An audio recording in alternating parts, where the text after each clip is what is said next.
আমি এখন বর্তমানে আগরতলায় আছি আর একটা হোটেলে বলতে পারো সকালে খাবার খেতে এসেছি। কি কি খাচ্ছি তোমাদের দেখাচ্ছি।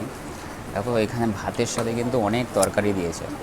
এটা হচ্ছে তোমার সয়াবিন, এটা হচ্ছে আলু ভাজা, আর এটা বলতে পারো আলু তারপর কাঁকড় ঠাকড় একটা মাখা করেছে, আর এটা একটা বাটা।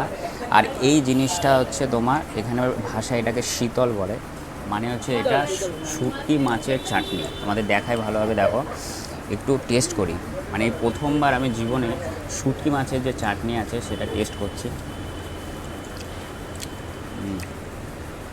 বেশ ঝাল ঝাল, খেতে কিন্তু খুব ভালো। দেখো আর সাথে দিয়েছে হচ্ছে একটা রুই মাছ নিয়ে নিয়েছি, আমিও যা নিয়েছি দিদিও তাই নিয়েছে। আর এই চাটনিটা বলতে পারো আমার সত্যি খুব ভালো লাগলো। আমি জীবনে কখনো শুটকি মাছের চাটনি খাইনি, এই প্রথমবার খাচ্ছি, ভালো লাগছে। যাই হোক, ছোট্ট একটা ভিডিও তোমাদের সাথে শেয়ার করলাম সকালের খাবার আগরতলা থেকে। ভিডিওটা কেমন লাগলো আমাকে তোমরা অবশ্যই কমেন্ট করে জানাবে।